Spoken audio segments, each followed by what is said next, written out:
So Spencer, Let me get the wiggles out, Frank. Let me attach my asshole to the chair. I am now sealed into the chair. We are one. Spencer, you played a video game this month. What did you play, and what did you think of it, and what did you spend for money on it? Also, I can't help but notice you have the first volume of Berserk on your shelf already. That's only taken months and months and months. Yes. Did your boss actually buy it for you? No, I bought it myself. Aww.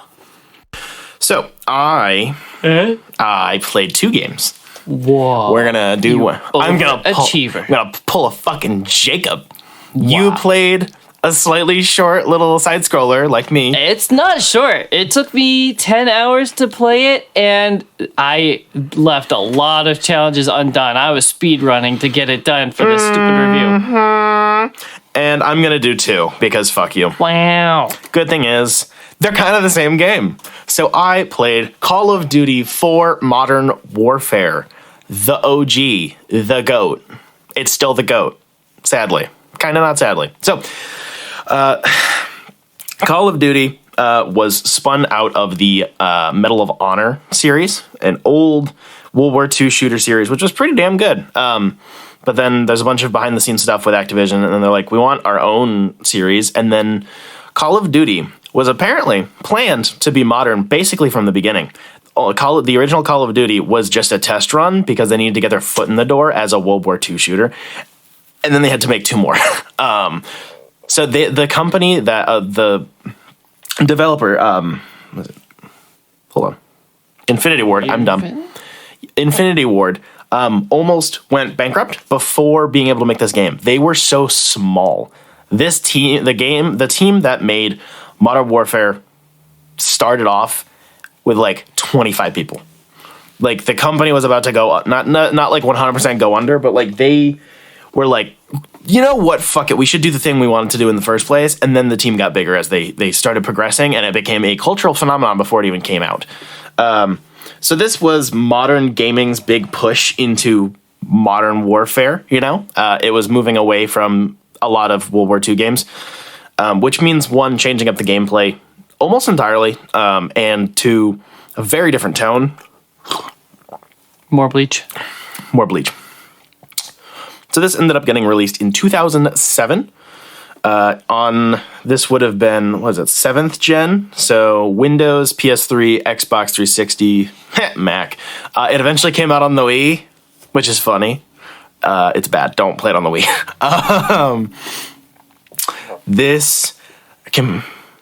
There we go. So it takes place in 2011, where I'm going to be very vague with all these terms because Call of Duty is really vague with all their political terms because that's how they get away with all the weird shit they do. The story takes place in the year of 2011, where a radical leader has executed the president of an unnamed country in the Middle East, and an ultra-nationalist movement ignites a civil war in Russia. The conflicts are seen from the perspectives of U.S. Marine Force Recon Sergeant and British SAS Commando, and are set in the UK, Middle East, Azerbaijan, Russia, and Ukraine. And there's also multiplayer. I love how the country's just named by punching the keyboard. I love saying Azerbaijan. It's so funny. Where are we going? Azerbaijan. Yeah. Yes. So, yes. So, the game primarily takes place from the perspective of, Soap McTavish, our new boy, our POV character for 80% of the game, I would say, who is a new inductee into this crazy, super secret Marine squad. And you also play, I would say, about 15% of the remainder as Paul Jackson, sergeant in the Marine Corps, also Recon. There are a handful of missions taking place as a unnamed AC-130 pilot, as well as a non-playable mission or a non-combat mission taking place entirely in a car, where you are the leader of said nation who gets executed. That's a very spicy mission. Basically, this wasn't planned to be a game. kind of fun fact, not really. So gaming was weird around this time for first-person shooters. What we would think of now of game development was very different, whereas now, if you want to make a shooting game, a first-person shooter with a story, like a new Call of Duty, you write the story first, and then you make the levels, kind of. You mostly start with an outline, and then you work from there. This game was basically built level by level, and then they wrote a story around it, which makes it a miracle that it functions as a story. So they made... Does it really function as a story, though? Yes, it does. Eat my asshole. So there's about 15 missions, roughly. And apparently, about 10 of those were made like in the last leg of production. So they had made a big batch of levels, and then they had to cut out a bunch of them. You can find a lot of them online. I believe Reykjavik did a pretty good video on the development of Modern Warfare, which is a very interesting one, so I'll link it. Very good video. He went very in depth and like all the cut levels and stuff. So basically, they just made levels. They made this, and the other thing, and then it's like, so how do we tie these all together into a cohesive narrative? If it's the video I'm thinking of, I'd say the opening 20 minutes is about Medal of Honor. Yes. Like, that's how it's like a 2 hour. It's like a 2 hour long video. It's a lot. Great. It's very good. So just games were produced differently back then. That was normal for them. You'd make levels, and then you would write, the cutscenes and the introductory dialogue, and then you add on top of the base gameplay. We don't do as much of that now. So it's just interesting to play because it does, in a sense, feel a little bit like a relic of the mid-2000s, where each level feels a lot more, carefully crafted, like a playbox. It's aside from just Call of Duty getting worse over the years, it is a focused, these are your objectives for this mission. You have all these different routes you can take. It actually, I hate to say it, but it feels more like a Halo mission most of the time in terms of the effort put into the map layout, the objectives, and the weapon placements. It feels a lot more like that than it does what we would now think of as Call of Duty. Call of Duty has evolved so far past this formula, for better and for worse. And it creates a very strange feeling when playing it, where you'll load in, you go through the tutorial, you get briefed, and then you go into your first mission, and a lot of it is a good amount of scripted moments, but it still tries to feel like it's all organic. There are some moments in some missions where, say, you have to push for an objective, and it's the only time you'll have like infinitely spawning enemies. This is one of the only games where I can sit and camp and actually feel like it's a real strategy. It actually feels like I need to hunker down and clear this building. I can't just speed run it. And I think that's one due to other details I'll get into in a minute. But like the gameplay loop is tight and it's concise. And I think that's the important part of why it works. I like all three of the previous Call of Duties to varying degrees, but this shift one into a modern setting with a different tone and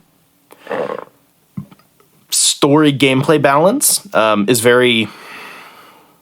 It was a necessary evolution for the genre to move forward, because the earlier Call of Duty games were, if I remember, I believe it's Call of Duty 2. It's basically like one long game. Like there are checkpoints, but like it never stops. And there's very little story. All of the story takes place in like in-game scripted moments, and that's it. Which it's an unrelenting game. This actually feels like a production. It feels like the earliest version of what we would now think of as like a modern FPS for consoles, which means it simultaneously, it feels retroactively cliche, because I've played so many games since then with the same gameplay formula, similar settings, and similar, I don't know, just almost everything being very close to it, even within the same series of Call of Duty. It feels like, damn, I've been here before. Like the whole game. Not just because I've played this game at least 10 times through, but because of the way it's built. It's like, it's kind of like playing CE in a way, whereas CE was the big push for a lot of stuff that we take for granted in modern gaming, not even in first-person shooters, like having 2 weapons and a health bar. Like a bunch of stuff that Halo started has become so pastiche. It's in other genres now, and Call of Duty had a lot of stuff like that with this game, this type of formula, differing perspectives of the similar conflict in different parts of the world, et cetera, et cetera. So it feels small and quaint, but I like that. It's a comforting feeling. It feels like not like going to a museum to go look at old movies and be like, damn, movies used to suck. But it's like going and it's like watching Star Wars. It's like, it's got a lot of rough edges. It's got a lot of moments that you're like, that could have been done so much better, especially now. But you have to, unless you're a moron or mega zoomer, wicked young person with no framing on how stuff works, you have to have a good appreciation for the art that's come before. And I think that's something I have a strong predilection for. I like playing older games or games that were influential, and I can understand where those things came from. You have to realize how it set the bar. Right. So now that the bar was set here, and so many things have gone over it, it feels small and like, damn, this is not even that big. Despite having like 15 levels, it's about 10 hours to play through if you're on a reasonable difficulty. So it's just, general vibes are like that. It's strange. So the musical score and general presentation is phenomenal. I'm such a sucker for this era of gaming in general, because it was just before I started playing. So there's it's like liking 90s shit. It's like, damn, I was so close just being in the 90s. The musical score was written and composed by Stephen Barton, with the primary themes and leitmotifs being written by Harry Gregson Williams, who has gone on to much bigger fame than Call of Duty. In a similar way, that'll happen with the next game, whereas most of the score was actually done by, I believe it was Brian Tyler, but the main theme was done by Hans Zimmer. Having a composer come in to write the big stuff, the meat of it, in terms of like the material you'll be working with, and then you have someone frankly lower paid and less experienced to come in and write the massive hours worth of music is pretty standard practice for video games. And I think this is a really good example of that. The main themes are catchy. I can hear them in my fucking sleep. They're not too overpowering. The musical score knows when to be quiet and shut the fuck up, which also may have plenty to do with the sound mixing and the audio editor. But like, it just is good. It's good presentation. The vibes are there. And that's the thing that I think this game excels at. Out of the whole Call of Duty series, and frankly, for most shooters, if I want to play modern warfare, if I want to feel like I should be hearing AC/DC in an AC-130, I will play this game more than any of the other ones. Even though there are games that have done it better, and there are games that have done it bigger and louder. Modern Warfare 2. It nails the balance that Call of Duty immediately fucked up and went in the wrong direction for. The presentation is serious, but vague and non-confrontational. And it's not because this is an apolitical game. It's war, retard. But it's like, it in a lot of ways that a lot of media does. They use a lot of adjacent countries or fake countries that are clearly modeled after something, stuff like that. They play fast and loose with a lot of geopolitics in a way that makes it easy enough to understand for a layperson, but without getting into the nitty gritty or having much. It doesn't have much of a thesis in the specific. It has a general. You're saying they don't. Soapbox? No. Come on, that was a good one. They don't, no. Despite this is the only Call of Duty game, this is the last Call of Duty game, correction, other than Modern Warfare 2019, and potentially Modern Warfare 2, the new one, I haven't played that yet, that I can genuinely say I think is actually anti-war. I think they immediately lost that. They got lost in the sauce way too fast. The first 3 games were very good examples of that. They had a lot of that Medal of Honor at the time, war being unrelenting hell. And then because one, modern warfare in and of itself, how we do war is very different and extremely strange. There's different implications we still haven't studied yet. Like, for instance, one of the levels, you take over an AC-130. You are just plinking off people like it's nothing, and you're joking the whole time. And the game is aware that that should probably make you feel weird.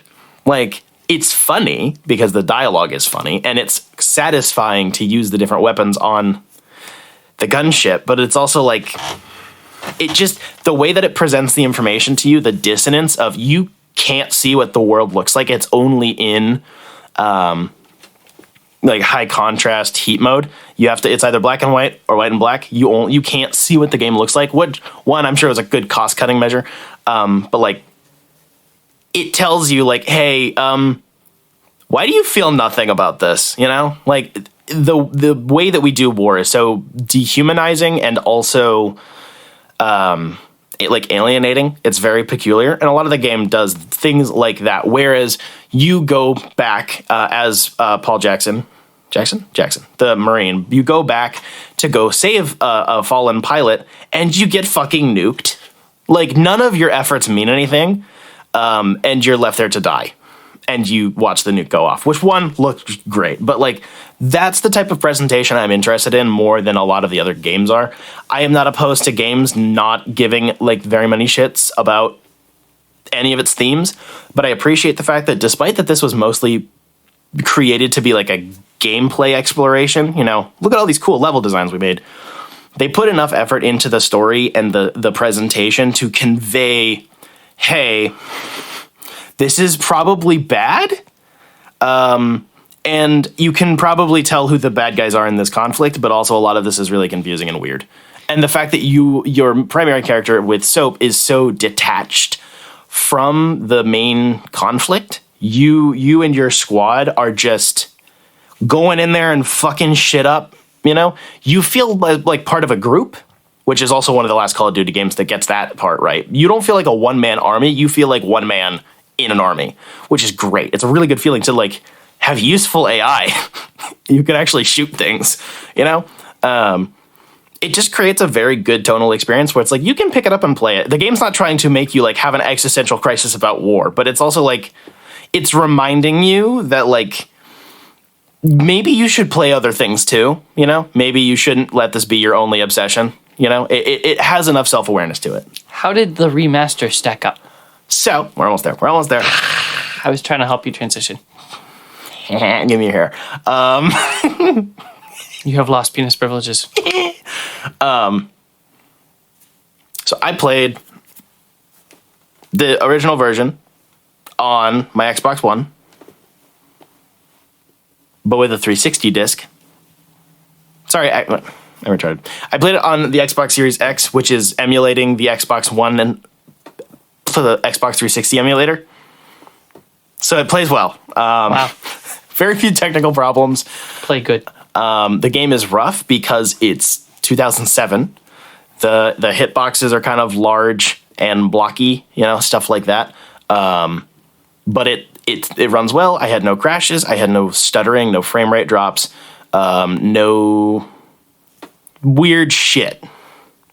Just it played the way it's supposed to play in terms of the game running, on the CPU with the graphics card. It played well. I paid $5 for this game disc 10 years ago.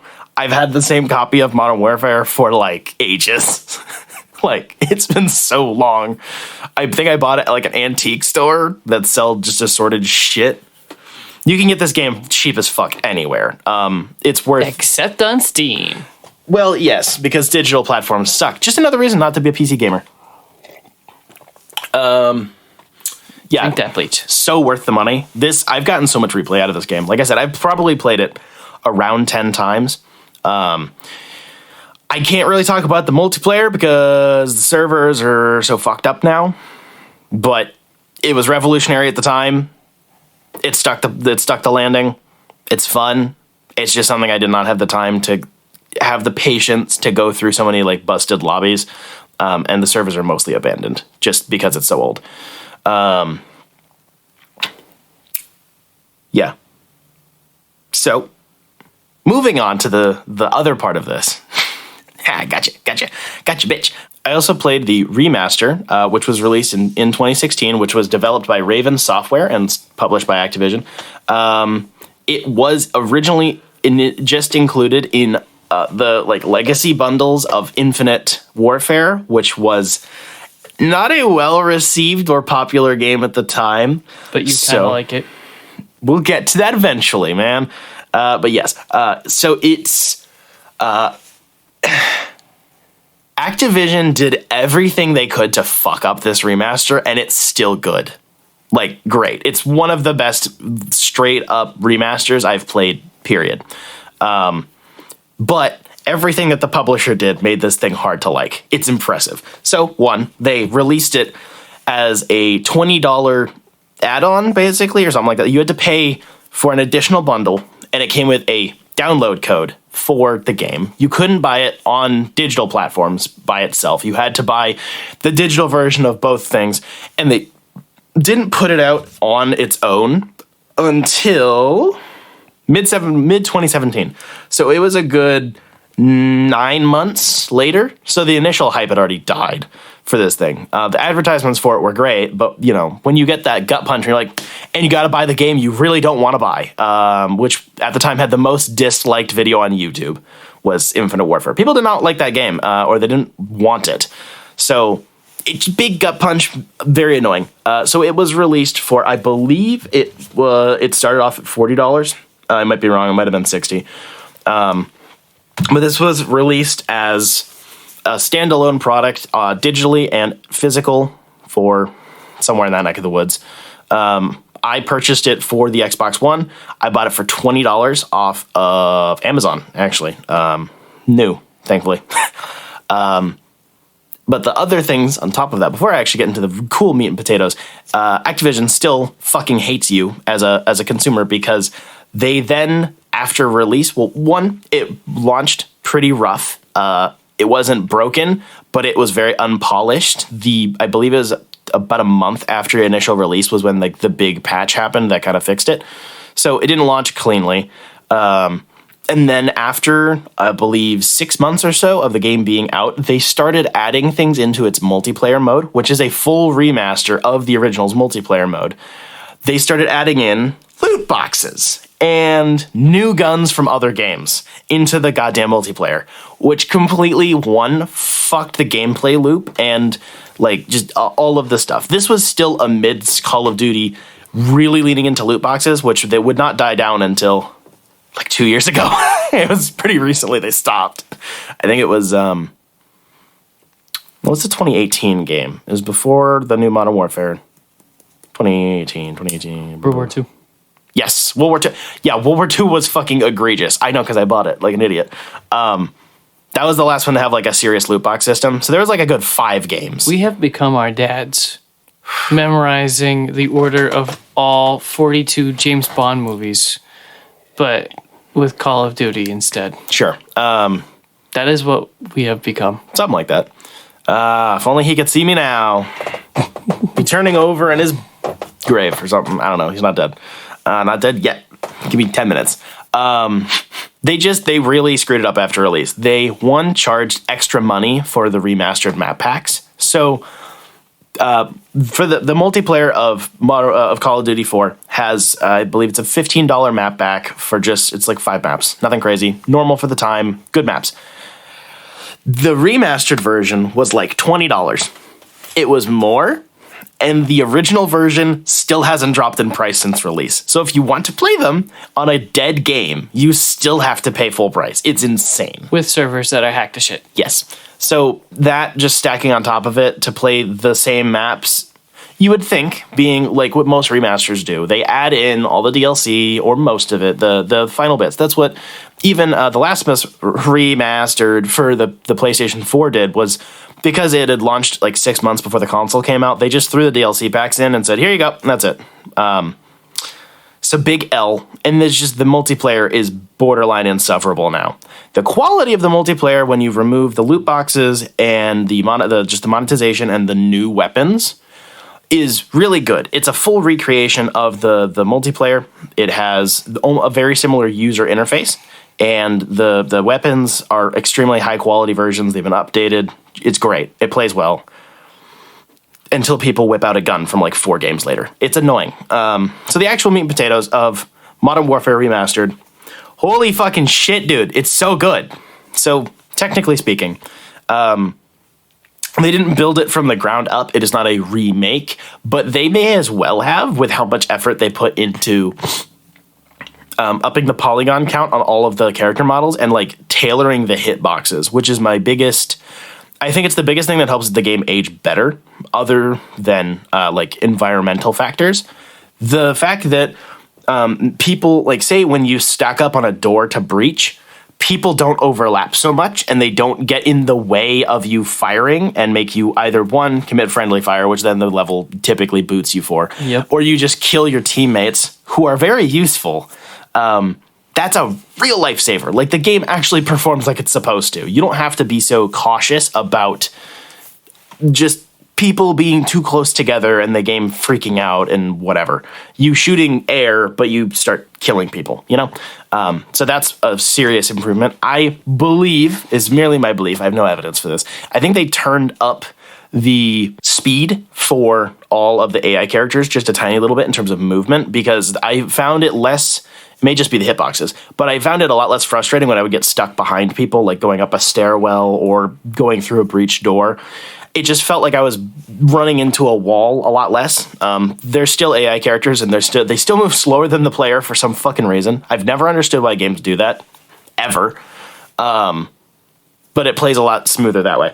Graphically speaking, the lighting engine got an overhaul. There are new particle effects, and I think almost every texture is completely remade. I don't think it's just upping the textures. Like, it's not just we ported over the most expensive PC version. So it's not a remake because they didn't rebuild the gameplay loop, but like almost everything else is built from scratch. The sound design is god tier. They changed the whole thing. That I will give them so much credit for. The sound design was almost entirely overhauled. I don't know if they re-recorded lines or something, but the dialogue has been cleaned up so much and improved. It's been, the different levels of audio waves have been squeaked around, just fucked around with, so it comes through clear, but it's also not overpowering. It's easier to hear through combat noises. The audio balancing is better. The gun noises, I swear to God, are all brand spanking new. They're all like real recordings. They went just, fuck it, let's just go record an M14. And it sounds so good. Everything is so punchy and impactful, but it doesn't overpower the audio space. You can still hear the music, you can still hear dialogue. It's just, it feels a lot less flat. It's smooth. The edges are smoother. It doesn't come in. The audio clips don't start and stop so abruptly. You know, if you have an ear for audio, you can usually tell, especially when something's older, it's a little, not chirpy, but like kind of clippy sometimes, especially with like gunfire noises that are really repetitive. They do come across so much better. They're edited a lot better, and they're impacted by the environment a lot clearer. So say you're shooting inside versus outside, or inside a metal container versus outside in the woods or into the water. The original game had those types of details, but they were a lot muddier because the audio quality had to be lower because of like the size of the disc and the processing power. Now it sounds so delicious. I'd swear there's hundreds of variants of just one shot getting fired out of one gun. Like, the amount of effort they put into the audio design is disgusting.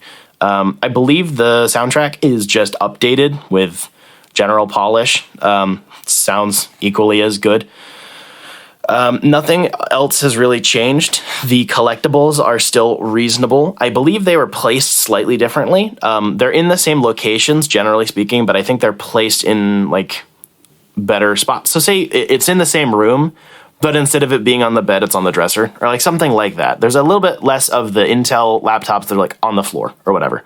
Sometimes they're like on a crate in front of a shitter, which is funny. both versions of the game have that, but like it feels like they kept the same locations. So if you remember them, you remember where they are, but they look better. They fit in with the world a little bit more instead of it being such a standout. Holy shit, that's a bright white screen in a dark room. I think that's an Intel laptop. I should go get it. What was your best time on the mock-up? Ooh. Fun fact. I didn't realize until this playthrough of the original Call of Duty 4. It's a mock-up of the mission you go play. I'm so fucking dumb.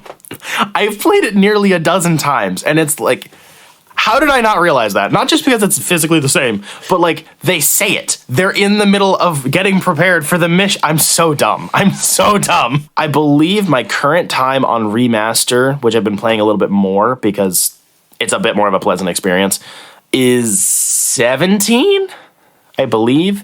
So there's an achievement for beating, I believe it's Gaz's record is like 19.1. There is also an achievement for beating the Infinity Ward's fastest employee runtime, which I'm sure is faster now, but it's like 15.2 or something. I haven't gotten that one yet. Fun. It was really fun going back for me because I played through that so much originally. It's fun. It's a nice little mock-up. It's a quick little thing. You get used to the gameplay loop and how the game controls. But when I went back and did it on Remaster, it took my first run through was my first retry on Modern Warfare, the original version, was really bad. It was like 40 seconds because I just wasn't used to how the game played. It's been so long, 3-4 years maybe. And then on my second run through, it was like 20. It was such a night and day. As soon as I got used to the controls, my brain went into monkey mode. It was really, really cool. I don't have that trophy, so I don't know what time I have, but I haven't beaten the 19 seconds. You suck. Yep. Yeah, I believe in Remaster they have a multiplier for I believe it's accuracy or something. There's additional elements that make your time a little bit easier to achieve because there's like bonuses, very small, but they do help. User interface for Remaster is basically just an improvement upon the original. It is a simple, straightforward. Look at the character model in the middle of the screen, and on the left side, they're just little green boxes you navigate. It's simple. It's responsive. It's really funny because it has a prompt to go play Infinite Warfare, which is great. So it'll send you to the shop page to go buy it. That link is still active. I found a lot of comedy in that. It loads up levels quickly. The save file system is better than previously. It seems more consistent at acknowledging my checkpoints.